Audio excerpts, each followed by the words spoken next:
हम्म। नमस्कार। मैं डॉक्टर हेमंत शर्मा।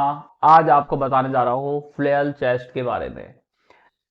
बहुत सारे कुछ रॉन्ग कॉन्सेप्ट्स भी हैं इसके ऊपर, तो मैं आपको नई अपडेट, नई गाइडलाइंस के अकॉर्डिंग बताने जा रहा हूँ कि फ्लेयल चेस्ट क्या होता है, क्या इसके सिम्टम्स आते हैं, कैसे इसको पहचानें, डायग्नोस करें और कैसे इसको ट्रीट करें। ये बहुत इंपॉर्टेंट है। नई गाइडलाइंस हमेशा अपडेट होती है, तो अपडेटेड वर्जन में आपको दे रहा हूँ। तो स्टार्ट करते हैं। फ्लेयल चेस्ट कब कंसिडर होता है? फ्लेयल चेस्ट ये होता है कि जो मैकेनिज्म है, कोई ब्लंट ट्रॉमा हो गया, कोई पेनिट्रेटिंग ट्रॉमा हुआ, चोट लगी, उसके कारण रिब्स का टूटना। क्या सारे रिब्स का टूटना फ्लेयल चेस्ट हो सकता है? ये एक रॉन्ग कॉन्सेप्ट है। अब नया कॉन्सेप्ट सुनते हैं। इसमें ये कहा जाता है कि दो रिब, पुरानी गाइडलाइन में था तीन ribs, three ribs, two adjacent ribs, मतलब दो पास के ribs, when fracture from two और मोर प्लेस, मतलब एक रिब दो जगह से टूट जाए, जैसे यहां से भी टूट गया और इधर से भी टूट गया, तो और दो कॉन्सिक्यूटिव रिप्स होने चाहिए, टू एडजेसेंट रिप्स होने चाहिए, तो ये कंसिडर होता है फ्लेयल चेस्ट।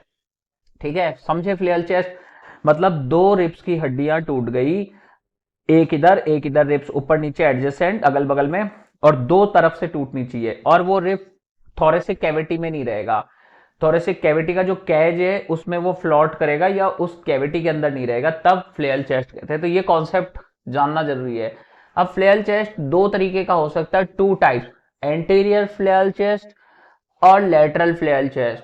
तो एंटीरियर फ्लेयल चेस्ट कब बोलेंगे और लेटरल फ्लेयल चेस्ट कब बोलेंगे, ये बहुत इंपॉर्टेंट है, जान लीजिए। इस वीडियो में पूरा रिसेंट गाइडलाइंस के अकॉर्डिंग मैं आपको बता रहा हूं, एटीएलएस का प्रोटोकॉल से।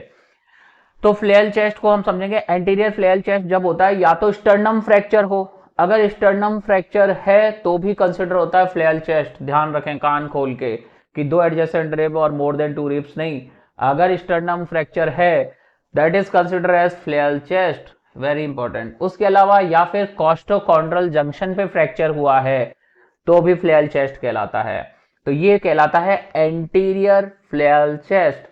उसके अलावा होता है लेटरल फ्लेयल चेस्ट, जो कि मैंने बताया टू एडजेसेंट रिब्स, थ्री नहीं, अभी नई गाइडलाइंस में दो रिब्स का बताया है, जो कि दो रिब एडजेसेंट रिब्स हो, दो तरफ से टूट गए हो, है ना, दो साइड एजेस टूट गई हो, एक दो फ्रैक्चर, एक दो फ्रैक्चर, अब वो मल्टीपल भी हो सकते हैं, सिक्स रिब्स भी फ्रैक्चर हो सकते हैं, सेवन भी हो सकते हैं, तो फ्लेयल चेस्ट यही कंसिडर होगा। अब फ्लेयल चेस्ट समझ गए, मैकेनिज्म समझ गए, कोई ट्रक से भिड़ गया, कोई बाइक से भिड़ गया, किसी को पीट दिया, किसी ने असॉल्ट हुआ और रिब्स कार्टिलेज की जो हड्डियां है वो टूटी, ये फ्लेयल चेस्ट है, कंसिडर करें। अब इसमें सिम्टम्स क्या आएंगे पेशेंट को? फ्लेयल चेस्ट में सिम्टम्स क्या आते हैं? कई बार सांस फूल रहा है, बहुत दर्द हो रहा है, सैचुरेशन फॉल हो रहा है, पेशेंट हाइपोक्सिया में जा रहा है, हो सकता है पेशेंट को इंट्यूबेट करना पड़े, पॉजिटिव प्रेशर वेंटिलेशन देना पड़े। पर इसमें हाइपोक्सिया क्यों होता है फ्लेयल चेस्ट में? क्या हड्डी टूटने से हाइपोक्सिया होगा? गलत कॉन्सेप्ट है, बहुत ही गलत कॉन्सेप्ट है। राइट कॉन्सेप्ट ये है कि अगर लंग में भी इंजरी हुई है, कोई लंग कॉन्ट्यूजन है और लंग इंजरी है, तभी पेशेंट हाइपोक्सिया में जाएगा, फ्लेयल चेस्ट की वजह से नहीं जाएगा। अब एक कॉन्सेप्ट बताता हूं, इसमें पैराडॉक्सिकल रेस्पिरेशन होता है, पैराडॉक्सिकल ब्रीथिंग होता है। पैराडॉक्सिकल ब्रीथिंग क्या होता है, इसको समझिए अच्छे से।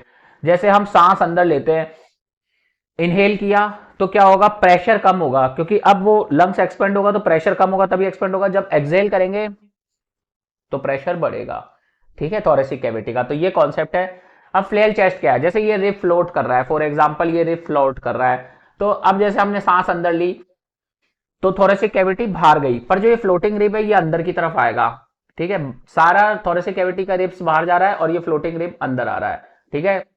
ये होता है इसमें पैराडॉक्सिकल रेस्पिरेशन। और जब हम इंस्पिरेशन लेंगे तो ये अंदर जा रहा है पूरा थोरेसिक कैविटी और ये रिब बाहर की तरफ जा रहा है, क्योंकि हल्का वजन है इसका, तो इसको बोलते हैं पैराडॉक्सिकल रेस्पिरेशन।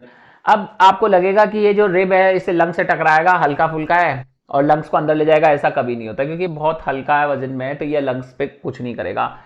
क्या लंग में रिब्स की वजह से इंजरी हो सकती है टूटे हुए से? तो नहीं होती है मोस्टली, पर कब हो सकती है? जैसे हम मानेंगे गुब्बारा है लंग और ये रिब जो है इस तरह से आ गया एक पॉइंट की तरह, जैसे निडल की तरह, तब लंग में ये इंजरी कर सकता है, पर वेरी रेयर, वेरी रेयर, ठीक है। तो ये है फ्लेयल चेस्ट का कॉन्सेप्ट जो मैंने आपको समझाया। सिम्टम्स मैंने बताया, दर्द बहुत होता है पेशेंट को, बहुत जबरदस्त पेन होता है इसमें फ्लेयल चेस्ट के अंदर। तो इसमें मोस्टली पॉजिटिव प्रेशर वेंटिलेशन की जरूरत नहीं पड़ती है, पॉजिटिव प्रेशर की जरूरत नहीं पड़ती है। फ्लेयल चेस्ट है, आपको ऑक्सीजन देना है, पेशेंट को ऑक्सीजन सप्लीमेंटेशन करना है। और जो दर्द है भाई, अब रिब की हड्डियां टूटी है तो दर्द तो होगा पेशेंट को, तो आप पेन किलर दें, पर ऐसे पेन किलर नहीं देने जो रेस्पिरेटरी डिप्रेशन करते हैं। पेन किलर दें, या फिर हम ब्लॉक्स दे सकते हैं पेशेंट को, ब्लॉक जैसे इंटरकोस्टल नर्व ब्लॉक दे सकते हैं, एपिड्यूरल ब्लॉक दे सकते हैं पेशेंट को। ठीक है, तो ये सारी चीजें रहेंगी पेशेंट के ट्रीटमेंट में। मोस्ट ऑफ द पेशेंट 90% या 70-80% पेशेंट क्या होता है, पेन किलर ऑक्सीजन सप्लीमेंटेशन से ठीक हो जाते हैं। आप अच्छा पेन किलर देंगे तो कई बार ऑक्सीजन का जरूरत भी नहीं पड़ता है।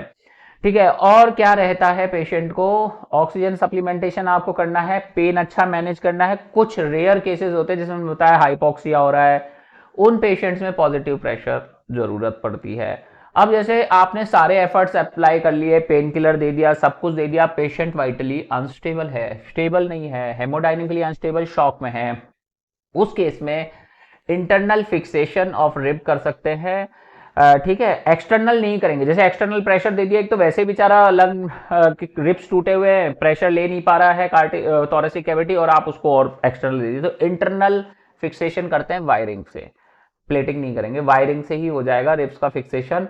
ठीक है, पर ये बहुत रेयर केस में जरूरत पड़ेगी। आपको मैनेज करना है पेशेंट का पेन। अगर आप दर्द मैनेज नहीं कर पाते हैं तो पेशेंट हाइपोक्सिया में जा सकता है, बहुत सीवियर पेन होगा इसमें।